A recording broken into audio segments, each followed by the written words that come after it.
without further ado, let's dive into this one. Hi ho everybody, it's the Bingo Scott, and today we will be reviewing on day 4 of our 30-day video a day challenge, District 9. That is a 2009 sci-fi thriller movie.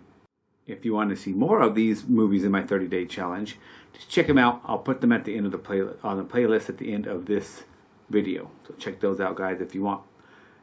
Now, without further ado, let's dive into this.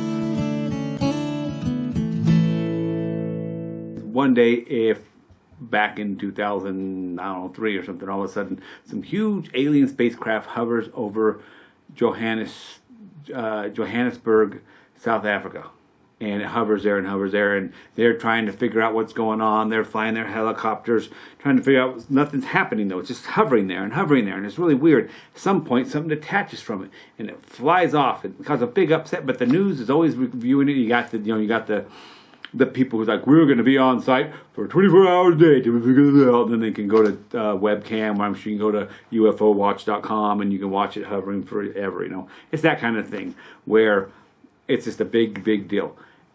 And then all of a sudden, they finally get the courage, because it's just hovering there. Nothing's happening. Our warriors of our species says, well, we need to figure out what the heck this thing is, because it's impressive that you're just hovering there in this massive ship for days and days and days.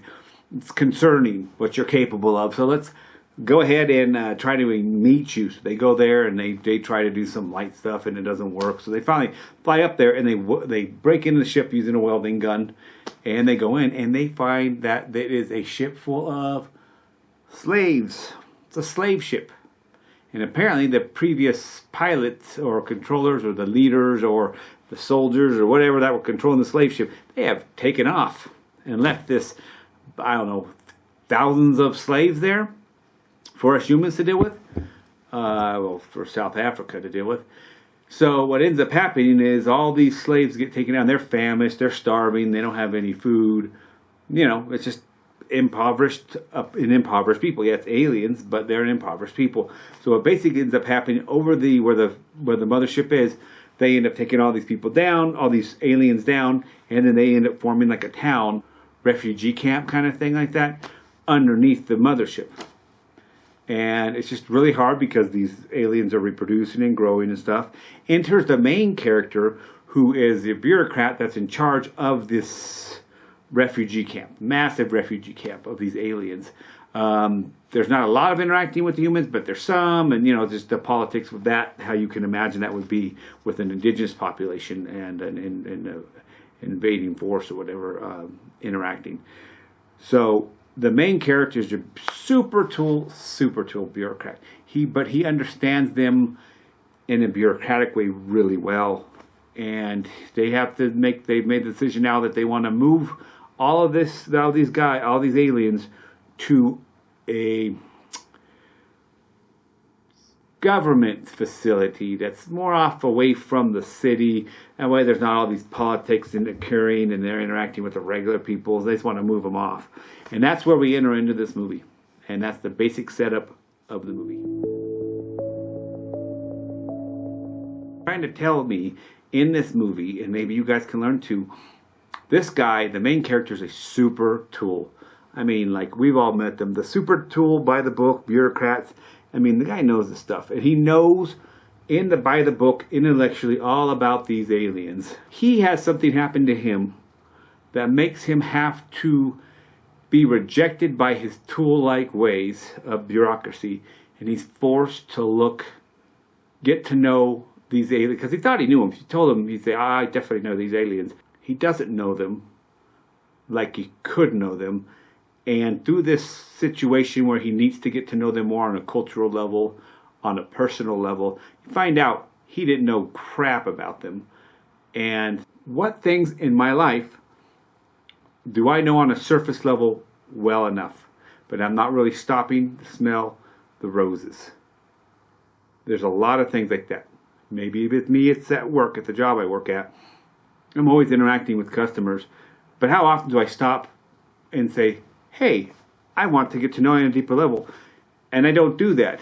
I know the job good enough to do the job, and I know the people, the customers I interact with, what they need good enough. But maybe sometimes in life we can stop and say, hey, I want to know more. Bad. Not a lot of bad about this movie, but I've watched it so many times. Every time I watch it, I'm like, tell me more. What? I guess I don't understand. You have these aliens that are slaves, but then I guess there's weapons, yet they're slaves that are highly trained. I don't know. I would like some more explanation. I want some more backstory. This is an issue I have with a lot of movies. Sometimes I'm like, tell us more. Make a freaking movie series out of it or something, because I really want to know what the heck? You know, where do you guys come from? What do you do? Why haven't they sat and talked to these aliens or get to know them and say, where are you from? What's your story? There's none of that shared, and that kind of a bummer to me. The good on this one, it is a great movie. The documentary style mixed with, it's kind of like Chappie, because the same guy that made Chappie made this.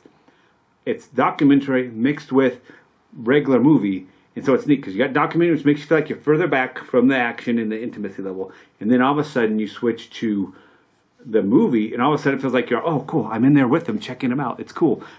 There's not the documentary guys here. It's just me and them kind of checking out. That I thought was cool. The other thing I like, the aliens look really good, really well. They bring an emotional thing about them. Here I am looking at these aliens who look nothing like humans, and I'm feeling for them. I'm thinking, oh my gosh, dude, these guys are suffering.